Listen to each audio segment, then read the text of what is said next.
ডাকাতির উদ্দেশ্যে জড়ো হওয়া 5 দুষ্কৃতীকে গ্রেপ্তার করল পুলিশ। শিলিগুড়িতে ফের ডাকাতির ছক রুখে দিল প্রধাননগর থানার পুলিশ।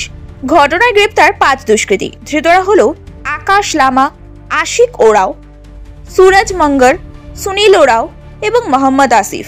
ধৃতরা শিলিগুড়ির বিভিন্ন এলাকার বাসিন্দা।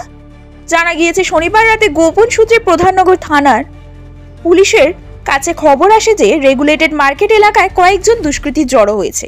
এই খবর পেয়ে অভিযান চালায় পুলিশ। ঘটনাস্থল থেকে গ্রেপ্তার করা হয় 5 দুষ্কৃতীকে। ধৃতদের হেফাজত থেকে উদ্ধার হয়েছে ডাকাতির কাজে ব্যবহারে উদ্দেশ্যে নিয়ে আসা বিভিন্ন সরঞ্জাম।